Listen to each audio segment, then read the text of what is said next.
기도드리겠습니다. 사랑의 주님, 은혜의 주님, 생명의 주님, 오늘도 생명이 있고 믿음이 있어서 하나님 앞에 예배할 수 있음을 감사드립니다. 이 시간에도 주님을 의지하고 사모하는 심령 위에 하나님께서 은혜와 복을 내려주시고 하나님의 말씀 깨닫고 믿음의 삶을 살아감으로 영향력 있는 하나님의 거룩한 백성으로 설 수 있도록 주님 붙들어 주시옵소서. 이 시간 주님을 향하여 마음의 소원과 기대를 가지며 주님을 의지합니다. 주님께 맡깁니다. 주님의 은혜로 채워 주옵소서. 예수님의 이름으로 간절히 기도드리옵나이다. 아멘. 할렐루야. 주님의 은혜 안에 믿음의 복된 삶을 누리는 우리 성도들, 성도들의 자녀, 성도들의 가정 위에 하나님의 은혜와 복이, 주님의 도우심이 함께 하시기를 주님의 이름으로 축복합니다. 한 주간 동안 어떻게 지내셨어요? 잘 지내셨어요? 아멘. 늘 주님의 은혜 안에 하루하루 행복하길 바랍니다. 지금은 봄이에요. 봄이 왔어요. 그죠? 아멘 소리가 클 줄 알았는데 1부에도 그러더니 2부에도 아멘 소리가 작아요. 분명히 따뜻해지고 봄이 왔는데, 따뜻한 봄이 온 건 분명한 사실인데, 근데 마스크 쓰고 사회적인 거리도 두고 우리의 삶의 여건은 아직도 싸늘하고 아직도 답답하고 아직도 어두운 면들이 있어요. 그래서 분명히 기온은 높아지고 봄이 왔는데 사람들의 마음에는, 우리 사회에는 아직 봄이 안 온 것 같아요. 그러나 시간이 지나면 계절이 바뀌고 봄이 오듯이 우리의 삶의 어떠한 문제와 어떠한 일들도 달라지고 변화되고 새로운 때가 오는 줄로 믿습니다. 그 믿음으로 승리하는 성도들 되기를 주님의 이름으로 축복합니다. 요즘 우리가 뭘 하고 있어요? 특별 새벽 기도회를 하고 있죠. 사순절. 여러분, 봄이 되면 우리를 즐겁게 하고 좋은 게 있어요. 뭐죠? 봄이 되면 너무 많죠. 근데 그 중에 꽃이 핀다고 하는 거예요. 그 꽁꽁 얼어붙어 있던 땅에 봄이 되면 꽃이 피는 거예요. 싹이 돋아나고 꽃이 피어요. 그 꽃이 얼마나 아름다운지 몰라요. 그래서 봄이 되면 꽃나들이를 가요. 저 멀리 진해벚 꽃놀이도 가고요, 꽃나들이를 가요. 근데 요즘에 작년부터 이 팬데믹의 상황 속에서 나들이 가는 게 제한되기도 하고요. 그런데 그리스도인들에게는 이 꽃놀이를 잘 못하는 이유가 있어요. 왜냐하면 한창 꽃놀이 갈 때 뭐예요? 사순절이에요. 늘 보면 벚꽃 축제할 때, 꽃 축제할 때 이 봄에 사순절 기간이에요. 그러니까 사순절 기간에 또 특별 새벽 기도회 하면 새벽 기도 열심히 하고 기도하고, 이 사순절 기간에는 주님의 십자가를 묵상하면서 지내기 때문에 꽃나들이 갈 수도 있지만, 그렇게 꽃나들이 가면 꼭 잘못하는 것 같아가지고 갈 수 있어도 잘 못 가게 돼요. 좋은 구경도 좋은 일거리도 잘 못하게 되고 십자가를 묵상하게 됩니다. 그래서 그리스도인들에게는 이 봄 꽃축제 나들이가 조심스러운 사순절이 되기도 해요. 그런데 사랑하는 성도들, 우리 꽃나들이 가는 것보다 우리가 하나님 앞에 말씀 붙잡고 기도하면서 주님의 은혜를 누리면 더 큰 감동과 은혜가 있는 줄로 믿습니다. 우리를 위해서 생명 주신 예수 그리스도 십자가 보혈의 은혜를 누리고 주님의 생명의 꽃이 피어나고 주님의 생명의 싹이 돋아나고 그 주님의 은혜의 능력 있는 십자가 보혈의 능력 있는 삶을 살면 그 어떤 것보다도 행복하고 풍성하고 충만한 삶이 되는 줄로 믿습니다. 우리가 지난 주일날 마태복음 14장 말씀을 나누었어요. 무슨 말씀을 나누었죠? 뭐에 대해서요? 예배당에 오신 분들도 영상을 통해서 말씀 듣는 분. 지금 열심히 주보 찾고 계시는데요. 기억하고 계신 분들이 계시네요. 오병이요. 그죠? 오병이요. 보리 떡 5개, 물고기 2마리 아무것도 아닙니다. 1인분 식사거리밖에 되지 않습니다. 그게 우리 손에 있을 때는 아무것도 아닌데 사랑과 긍휼의 마음에 풍성하신 주님의 손에, 그리고 감사와 축복의 능력이 주님의 손에 붙들려졌을 때에 놀라운 기적의 역사가 이루어져요. 우리들도 주님의 마음, 사랑과 긍휼의 마음을 가지고 우리들도 감사하며 축복의 언어, 당신이 함께 예배하는 게 얼마나 감사한지 모릅니다. 당신이 나와 함께 있는 게 얼마나 감사한지 모릅니다. 여러분, 축복의 언어를 하며 하나님의 기적을 경험하는 삶이 되기를 주님의 이름으로 축복합니다.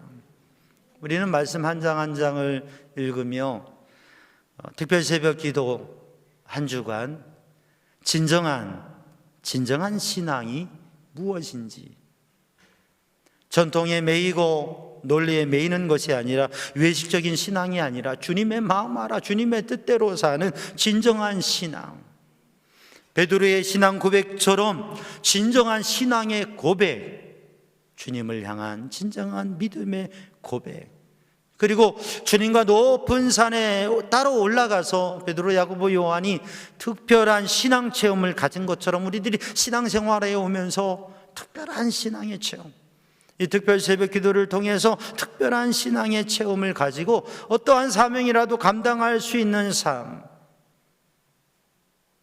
1번, 2번, 3번, 5번 용서하면 대단한 거라고. 7번 용서하면 될까요? 아니, 7번에 70배를 용서해라.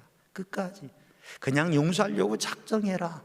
채무관계를 말씀해 주십니다.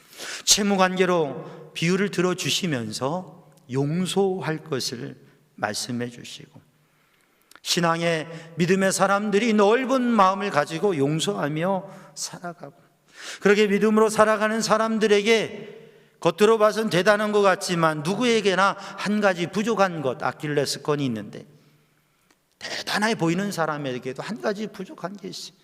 우리는 몇 가지가 부족한지 모르겠어요. 얼마나 부족한지 모르겠어요. 붙잡고 놀 수 없는 게 우리는 얼마나 있는지 모르겠어요. 그러나 그 붙잡고 있는 것을 놓고 한 가지 부족한 걸 넘어서서 주님을 따르는 제자가 되라고, 금요일 밤에 먼저 된 자, 천국의 비유를 들어주시면서 먼저 된 자와 나중 된 자, 그래서 모든 게 주님의 은혜라고 하는 걸 알고, 세상의 가치로, 세상의 기회와 평등의 논리로가 아니라 겸손히 최선을 다하는 그런 믿음의 삶을 살 것을 말씀하신 그 말씀 한 장 한 장을 지나면서 지금 특별 새벽기도 한 주간을 지났습니다. 오늘 본문의 말씀에 예수님께서 예루살렘에 올라가시면서, 오늘 본 말씀 마태복음 21장 우리가 읽은 말씀 18절로 22절 말씀 앞에 1절로부터 17절까지는 예루살렘에서의 주님의 모습, 입성의 모습이 나옵니다. 예수님께서 아침 일찍이 예루살렘으로 올라가시는데 시장하셨어요. 그런데 아주 잎사귀가 푸르고 풍성한 나무, 무화과 나무가 보이는 거예요. 주님께서 다가가셨습니다. 그리고 가까이 가셨는데, 여러분이 잘 아는 말씀이죠. 뭐가 없어요? 열매가 없어요. 그러니까 예수님께서 영원히 열매를 못할지니라 라고 말씀하셨어요. 그러니까 그 무화과, 풍성한 무화과 나무가요, 바짝 마른 막대기처럼 되어버린 거예요. 제자들이 이게 어떻게 된 일입니까? 이렇게 놀라는 겁니다. 그때 예수님께서 너희가 믿음이 있고 의심하지 아니하면 이것뿐만 아니라 저 산에게, 저 큰 산에게, 야, 너 산아 뛰어서 저 바다로, 저 강으로 들어가라. 그러면 그 산이 번쩍 뛰어서 그 바다로 들어갈 거라고요. 너희가 믿음으로 기도하면, 믿음으로 구하면 받을 것이라고요. 믿음으로 구하고 구한 것은 받은 줄로 믿으라고요. 믿음으로 구하면, 믿음으로 기도하면, 그러면 받을 것이라고요 말씀하셨습니다. 근데 오늘 본문의 말씀은 사실 이 본문을 읽을 때 제자들도 당황했었고 우리도 본문의 말씀을 읽을 때 당황하기 쉬운 말씀입니다. 먼저 당황할 이유는 뭐냐면요, 예수님께서 저주하시고 예수님께서 비난하시고 예수님께서 망하라고 말씀하신 적이 없습니다. 그렇게 말씀하시는 분이 주님이 아니시죠. 그런데 예수님께서 시장하시다는 이유로 나무를 저주해서 말라 죽게 하셨다고 하는 거, 이게 뭐지? 라고 생각할 수 있습니다. 근데 주님께서는 아침 일찍 식사도 못 하시고 배고프신데, 시장한데 몹시 배고프신데 무화과나무에 열매가 있거냐고 가까이 가보셨더니 없어요. 그러니까 짜증나고 화나가지고 말라버려라 그러신 게 아니라고 하는 거죠. 주님께서는 한 여인이 자기 딸을 위해서 간구하는 가운데 주님께서 그 여인을 무시 비난하는 조로 말씀하신 적이 있습니다. 그 상황을 보면 무척 당황스럽지만 우리는 본문을, 하나님 말씀을 보면서 그게 주님께서 그 여인의 믿음을 시험하시고 또 그 믿음 있는 것을 드러내셔서 그 믿음의 복을 누리는 것을 보이시려고 하셨다고 하는 걸 알 수가 있어요. 오늘 본문의 말씀은 주님께서 이 무화과 나무를, 살아있는 무화과 나무를 죽게 하신 것, 그게 아니라 예루살렘에 가셔서 유대인들, 예루살렘에 사는 사람들, 창조주 여호와 하나님을 믿는다고 하는 사람들의 모습을 바라보시고 그들에게 말씀하셨던 주님께서 무화과 나무가 푸르고 참 보기 좋아서 기대하고 가셨는데 가까이 가서 보시니까 열매가 하나도 없어요.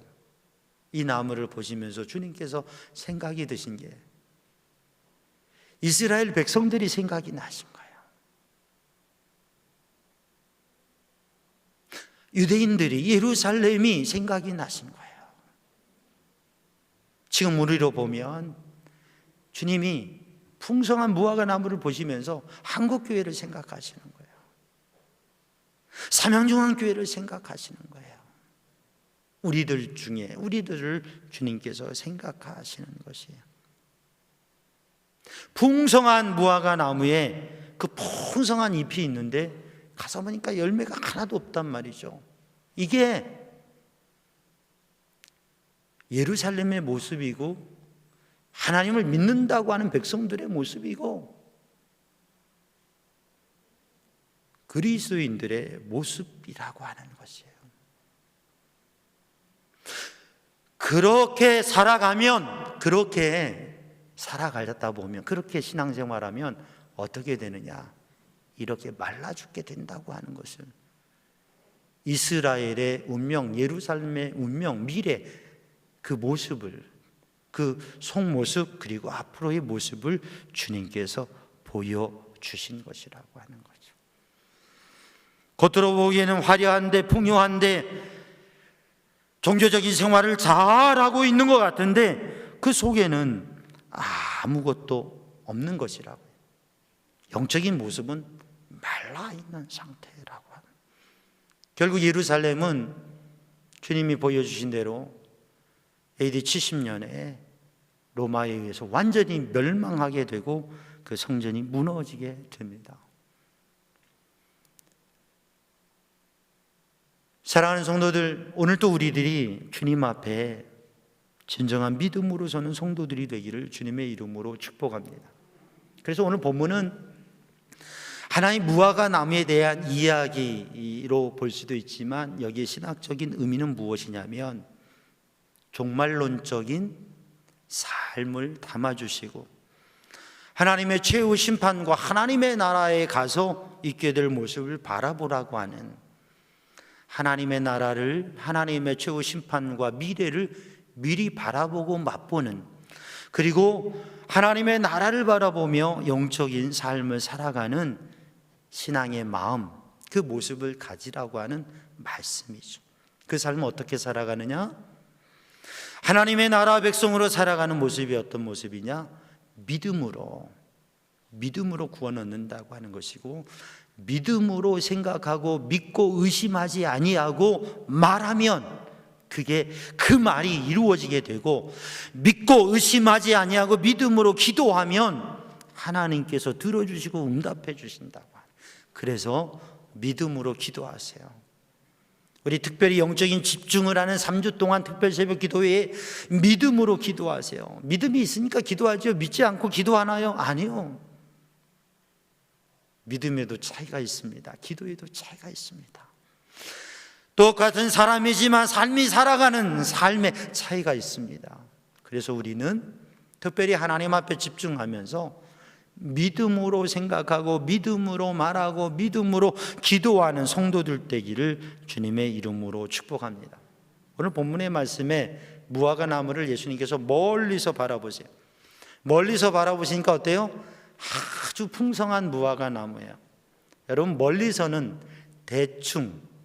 대략적인 모습을 볼 수가 있습니다. 근데 가까이 가면 구체적인 모습을 볼 수가 있습니다. 멀리서 바라보니까 기대가 돼요. 아주 기쁨이 되고 소망이 돼요. 너무 좋아 보여요. 주님이 보시기에 너무 좋으셨어요. 그래서 가까이 가셨습니다. 멀리 바라볼 때 기대가 됐어요. 무엇 때문입니까? 잎사귀가 아주 푸르고 무성했어요. 풍성했어요. 보기에 좋았습니다. 그 풍성한 모습을 보니까 기대가 되는 거예요. 열매가 많을 것이라는, 무엇인가 있겠다라고 하는 기대가 됩니다. 그리고 그 튼튼한 나무, 그 큰 나무, 그 풍성한 나무에게는 뭔가가 있겠지라고 마음이 끌리는 거예요. 우리가 무엇인가를 바라볼 때, 야, 저기 가면 뭐가 좋은 일이 있겠지. 커다란 예배당을 바라보면서, 야, 저 교회 가면 좋은 일이 있겠지. 교회는 세상과 다르겠지. 그리고 교회를 향하게 됩니다. 사람을 바라보면서, 야, 저 사람 참 멋있다. 참 함께 만나보면, 사귀어보면 함께하면 좋겠다. 그런 생각이 들 수 있습니다. 멀리서 바라볼 때에 기대가 되고, 멀리서 바라볼 때 호감이 가고, 멀리서 바라볼 때 너무나 좋아 보이는 모습들. 여러분 어떻습니까? 좋은 면이죠. 근데 오늘 본문의 말씀에 예수님께서 그 기대와 기쁨을 가지고 가까이 가셨는데, 가까이 가셔서 보니까 실망되셨어요. 열매가 없어요. 기대만큼 이루지 못하는, 기대했던 열매가 없어서 실망입니다. 풍성하게 잎사귀를 자랑하고 있어서 정말 자랑할 게 있나 봤더니 가서 보니까 자랑할 건 다 정말 자랑할 게 없고요, 헛자랑을 하고 있는 것이에요. 아무것도 없는 것이에요. 아무 쓸모가 없는 거예요. 열매가 하나도 없어서. 그래서 많은 것을 뽐내고 있지만 실제적으로 다른 이들에게 나눠주고 영향력을 줄 수 있는 것은 하나도 없고 열매도 없다고 하는 것이죠. 우리가 삶을 살아가면서 사람들을 바라보면서, 어떤 모임을 바라보면서, 야, 저 모임 참 좋겠다. 나도 가봤으면, 저긴 참 행복하겠다. 갔는데 가서 보니까 아유, 아니네. 멀리서 바라볼 때 참 믿음이 있어 보이고 참 좋아 보이고 참 그래서 함께 했으면 참 좋겠다. 근데 말을 해보니까 달라요. 한두 번 이야기를 해보니까 사람이 참 괜찮아 보여요. 그리고 참 사귀어볼 만할 것 같아요. 함께 뭔가 하면 좋을 것 같아요. 근데 말을 깊이 나눠보니까 달라요. 그렇지 않아요. 가끔 만날 때는 참 좋아 보이는데 같이 부딪히면서 살아보니까 또 달라요. 그래서 그런 말 하죠. 한번 살아보세요. 멀리서 볼 때, 가끔 만날 때와 함께 살아가는 모습은 다른 다를 수 있습니다. 겉과 속이 다를 수 있습니다. 그런데 겉보다 속이 더 아름다워야 되는데, 현재와 미래, 지금보다 미래가 더 나아야 되는데, 그러려면 정말 속에 열매가 있어야 된다고 하는 거죠. 꽃의 이야기를 했습니다. 꽃이 귀하죠. 아름답지요. 근데 사실 꽃의 아름다움의 의미는 뭐에 있냐면, 아름답다 떨어져 버리잖아요. 꽃이 피는 나무들은 열매를 맺잖아요. 그 열매가 과실이든지 그 열매가 씨앗이든지 생명을 담고 생명을 낳고 생명을 확대하게 되는 것이요, 더 많은 생명을 낳게 되는 것이요, 지금보다 더 나은 미래를 위해서 생명이 있고 믿음이 있고 비전이 있고 그 마음에 속에 귀중한 것들이 가득해야 되는데 그렇지 못하다고 하는 거죠. 여러분, 자신만을 위해 사는 사람은 아주 작은 사람입니다. 그러나 공동체를 위해서, 지역을 위해서, 나라와 민족, 국가를 위해서 사는 사람은 큰 사람입니다. 그런데 예수님을 위해서, 하나님을 위해서, 하나님의 나라를 위해서 헌신하는 사람은 하늘을 담고 하늘을 품고 사는 하늘 같은 사람이에요. 하늘만큼 큰 사람이에요. 저는 우리 삼양교회 성도들이 겉만 무화과 나무, 그러나 아주 작은 막대기 같은 그런 나무가 아니라, 세상 속에서 우리의 사는 모습이 어떨지 몰라도 하늘을 품고 사는 하늘 같은, 하늘의 영원하신 하나님 아버지를 믿고 믿음으로 영적인 비전과 도전을 가지고, 지금은 작은 것 같지만 그러나 미래의 비전이 있고 하나님의 나라 앞에 갔을 때, 하나님 앞에 갔을 때에 칭찬받을 수 있는 그런 믿음의 사람이 되기를 주님의 이름으로 축복합니다. 그런 삶을 살기 위해서 믿음을 가지고 하나님을 믿고 하나님의 말씀을 믿고 기도의 삶, 말씀과 기도로 성도는 거룩해지는 것이기 때문에 말씀 붙잡고 기도하면서 오늘 주님이 말씀하신 대로 너희가 믿음을 가지고 의심하지 아니하면, 그러면 너희가 말하는 게 되리라. 야고보서 5장에 믿음의 기도는 병든 자를 구원하리니, 엘리야는 우리와 똑같은 사람이었습니다. 그러나 그가 믿음을 가지고 하나님 앞에 간절히 열심을 다해 기도하니 하늘이 열리고 하늘이 닫히고 3년 반 동안 비가 내리지 않다가 비가 내렸어요.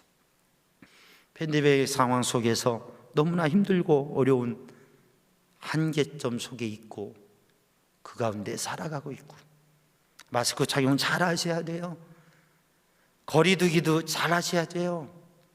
어디 다니시고 그러면 늘 손 씻어야 돼요. 혹시 모르니까 손으로 얼굴을 대는 것 조심하셔야 돼요. 가급적 손을 씻고 손을 얼굴에 대지 않고, 그리고 늘 만남과 모임과 자리들을 조심하시고, 자꾸 확대돼 가고 있고 많은 사람들이 감염되고 있고 그러니까 조심해야 돼요. 그런데 이 시대 속에서 우리는 정말 믿음으로 새로운 비전을 제시하고 영적 도전을 할 수 있는 믿음의 사람이 되기를 주님의 이름으로 축복합니다. 잎이 풍성한 무화과 나무, 그렇지만 열매가 없는 무화과 나무. 이유가 있겠죠. 오늘 본문에 기록된 대로, 복음서에 마가복음과 누가복음에 기록된 대로 이때는 사실 무화과철이 아니었어요. 무화과 열매를 맺는 철이 아니었다고요. 우리는 이유를 얘기할 수 있습니다. 환경이 그래요. 여건이 그래요. 시대와 역사의 상황이 그래요. 현실이 그래요. 문화가 그래요. 이때 그저 교회 나오는 것만도 큰일인데요. 믿음을 지켜 살아가는 게 얼마나 힘든지 몰라요. 주님의 말씀에 순종하는 게 얼마나 힘든지 몰라요. 이유가 없겠습니까? 근데 여러분 보세요. 이 나무는 풍성한 이파리가 가득했습니다. 땅으로부터 수많은 수분과 양분을 공급받아서 그 풍성한 이파리를 가지고 있다고 하는 거예요. 그런데 받는 건 많이 받아서 가지고 있는데 하나의 열매도 나누지 못하고 있다고 하는 거예요. 사랑하는 성도들, 오늘도 우리들이 어렵고 제한된 시대에도 믿음으로, 하나님의 은혜로, 시대를 향한 도전과 미래를 향한 도전으로 새로운 비전을 나누어 줄 수 있는, 믿음으로 고백하며 하나님의 기적을 경험하고 그것을 나눌 수 있는 삶이 되기를 주님의 이름으로 축복합니다. 그러기 위해서 우리는 어떻게 해야 됩니까? 그러기 위해서 우리는 믿음으로 생각하고, 믿음으로 고백하고, 믿음으로 기도해야 됩니다. 그때 하나님께서 역사하시는 거예요. 오늘 본문의 말씀은, 오늘 비유의 의미는 무엇이라고 말씀드렸어요? 이 비유는 나무에 대한 게 아니라 이스라엘에 대한 이야기예요. 당시에 2000년 전에. 이 말씀은, 오늘 우리에게 이 말씀을 주신 것은 우리 한국교회에 대한, 이 시대의 크리스찬들에 대한 이야기예요. 말씀이에요. 또 우리 교회 공동체에 대한 말씀이에요. 우리들 자신의 믿음의 모습에 대한 말씀이에요. 전도서 7장 2절에 있는 말씀대로 조상집에 가는 것이 잔치집에 가는 것보다 낫다. 지금 현재의 기쁨을 누리는 것보다 인생의 마지막, 우리의 인생의 마지막, 우리 역사의 마지막, 그 심판, 하나님 앞에 설 때를 바라보면서, 미래를 바라보면서, 영원한 세계를 바라보면서 준비하며 살아가는 게 중요하다고 하는 말씀입니다. 우리는 믿음으로 사는 것이 참 쉽지 않은 것을 생각하게 됩니다. 목사로서도 성도들을 볼 때 참 이렇게 예배당에 나오시는 것만도 얼마나 대단하고 감사한지, 이 시간에 영상을 통해 예배에, 진정한 예배를 드리고자 영상을 통해 예배하고 있는 성도들 얼마나 감사한지 몰라요. 그런데 우리는 오늘 하나님 앞에서 우리들이 정말 믿음으로 기도하는 깨어있는 성도인지, 입만 무성한 나무인지, 아니면 열매, 믿음이, 말씀의 역사가, 기도의 간구가, 신앙의 영적 삶이 우리에게 이루어지고 있는지, 우리는 그것을 다시 한번 살펴보아야 됩니다. 단지 우리가 지금 현실적인 얘기만 하고 있는지, 아니면 미래를 바라보면서 주님의 인도하심을 생각하고 있는지. 사랑하는 성도들, 우리는 무엇을 말하며 무엇을 기도합니까? 오늘도 하나님 앞에 믿음의 비전을 가지고 현실의 한계 속에서도 믿음으로 선포하고 믿음으로 고백하시기 바랍니다. 그대로 될 줄로 믿습니다. 믿음으로 기도하고 믿음으로 간구하시기 바랍니다. 특별 새벽 기도에 믿음으로 간구하시기 바랍니다. 하나님께서 응답하실 줄로 믿습니다. 믿음으로 기도하면 받는다고 말씀하셨어요. 천안하면 유명한 게 뭡니까? 호두과자. 천안에 신복순 권사님이라고, 천안성심교회 신복순 권사님이라고 계세요. 이분이 80대에 연로하신 권사님이신데 호두과자를 60여 년 전에 처음 개발하신 분이에요. 그래서 지금은 아주 유명하죠. 그래서 천안에 10손가락 안에 들어가는 부자로 그렇게 부유하게 됐어요. 근데 이 권사님의 이야기를, 자기 삶을 나눈 책이 있는데, 나는 다윗왕보다 행복합니다 라고 하는 책을 냈어요. 몇 년 전에. 나는 다윗왕보다 행복합니다. 근데 이분이 그렇게 호두과자를 개발하고 그걸로 해서 돈을 많이 벌어서 부자이기 때문에 그럴 수도 있겠지만, 삶의 이야기를 보니까요, 물질적인 풍요 속에서도 남편이 아들이 빚보증 잘못 써가지고요, 그 많이 모은 재산 다 잃어버리고요, 정말 절망의 자리에서 둘째 아들 세상 떠나고, 얼마나 힘든 일이 있었는지. 근데 아들이 보증 잘못 서서 다 망해버리고 하나도 없는 그 자리에서 하나님 앞에 그렇게 기도했대요. 한 20년 전에. 하나님, 이제 다시 시작하겠습니다. 사업을 하면서 하나님 앞에 하나님하고 나하고 동업하는 거니까요. 하나님 함께 해주셔야 되는 거니까요. 이 사업하는 데 있어서 절반은 하나님 겁니다. 그래서 사업에서 수익이 되면 절반을 하나님 앞에 헌금 봉헌해 드리고요. 하나님 의지하고 사는데 하나님 모든 걸 다 잃어버리고 다시 시작하는 자리에서 하나님 앞에 하나님 저에게 복을 주세요. 다윗 왕은 피를 묻혀서 성전 짓는 걸 허락지 않으셨는데 저에게 하나님 허락해 주시면 저 열심히 호두과자 구워서 하나님 앞에 7개의 예배당을 봉헌할 수 있도록 하나님 허락해 주세요. 20년 동안 7개의 예배당을 봉헌했다고 그래요. 예배당을 짓고 싶어도 짓을 수 없는 그 교회들 예배당을 지어줘서, 그리고 아무도 권리도 아니라 그냥 봉헌해드립니다. 7개의 예배당을 봉헌해드렸어요. 어떻게 이렇게 대단한 일들을 하셨습니까? 라고 인터뷰하면서 물어보는데 아니요. 내가 하나님 나라 가서 하나님 보좌 앞에 설 때에 너 세상에서 뭐 하다 왔니? 라고 하면 할 말이 없을까봐, 부끄러울까봐, 주님 앞에 무언가 좀 했다고 말해야 될 터인데 내가 사는 동안 열심히 호두과자 구워서 주님의 전을 더 세우고 갈래요. 하나님 앞에 7개 소원했는데 예배당 7개 지어드렸는데 평생 열심히 호두과자 구워서 하나님 앞에 예배당도 지어드리고 갈래요. 힘들고 어려운 절망의 자리에서도 믿음으로 다시 하나님 앞에 소원하며 기도하며 하나님 앞에 믿음으로 기도할 때 하나님께서 회복시켜 주시고 하나님께서 복 주셔서 하나님께서 응답하셔서 그 일을 이루게 하셨다고 하는 거예요. 우리 사랑하는 성도들, 오늘도 믿음으로 기도하고 우리들이 하나님의 나라를 바라고 영적인 비전을 가지고 주님의 거룩한 백성으로 믿음으로 기도할 때, 믿음으로 고백할 때에 하나님께서 그것을 이루어 주실 줄로 믿습니다. 기도하겠습니다. 사랑의 주님, 은혜의 주님, 이 시간 주의 성령으로 저희의 심령을 충만케 하시고 믿음으로 기도하게 하시고 믿음으로 고백하게 하여 주시고 말씀을 붙잡고 주님 앞에 쓰임받는 삶이 되게 하여 주옵소서. 예수님의 이름으로 기도하옵나이다. 아멘.